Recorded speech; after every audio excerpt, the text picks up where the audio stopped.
sakhratis sama, sakhrah batu, sama hitam pekat, di atas batu hitam, fi lailatin dhalma, di malam yang gelap gulita.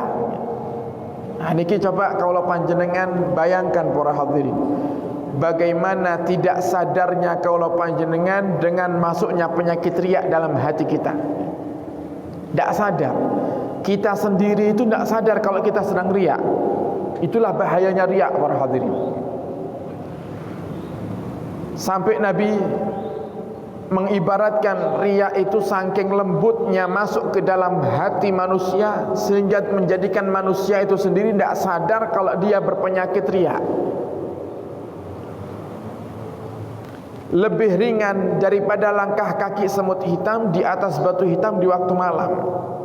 Coba kalau panjenengan bayangkan, semut merah aja, semut merah di waktu siang di atas bata ringan yang putih warnanya, itu langkahnya tidak kedengeran. Mungkin ada yang jadi tukang bangunan, yang tiap hari ngelihat ada bata ringan yang warna putih bersih itu dipasang untuk menjadi sebuah dinding yang tersusun. Kemudian ada semut merah lewat di bata ringan itu, iyakah kita mendengarkan suara langkah kaki semut merah itu? Tidak dengar.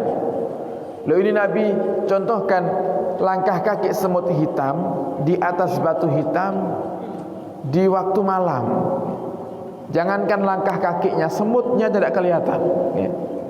Semutnya tidak kelihatan. Kalau ada semut jalan di waktu malam di atas batu yang hitam di waktu yang gelap, semutnya tidak kelihatan, apalagi langkahnya tidak terdengar.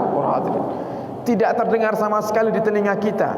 Begitulah riak masuk ke dalam hati kaulah panjenengan, sehingga kita ini tidak sadar kalau kita ini riak. Di saat sedang marah muncul riak. Di saat kita sedang asik bercerita, banyak ngomong, tanpa disadari kita mengungkit-ungkit kebaikan kita. Bahkan ibadah yang itu zahirnya dilakukan orang tanpa diketahui oleh orang lain, ternyata kadang masih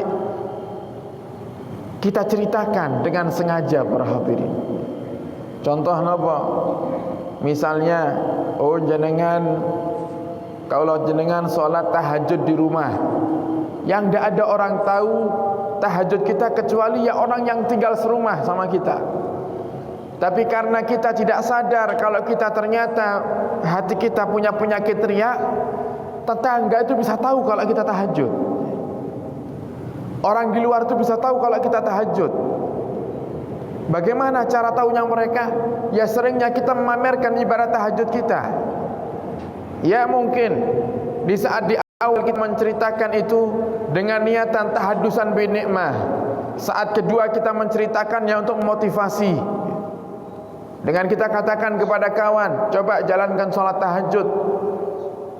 Alhamdulillah saya ini sholat tahajud dan Allah paring kemudahan dalam segala hal. Niatnya ikhlas, dia cerita. Dia ceritakan itu tidak berharap apapun.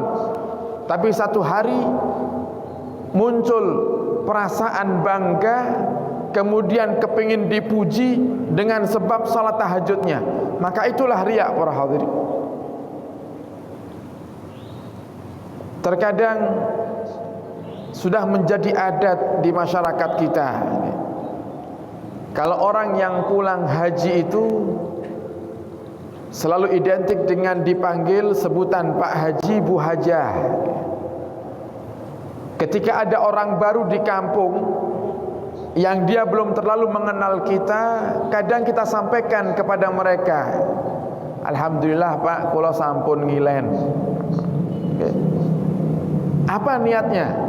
Kalau niatnya dia bercerita tahadusan bi nikmah, kita yang mendengar ya kita husnudzon, mungkin tahadusan bi nikmah.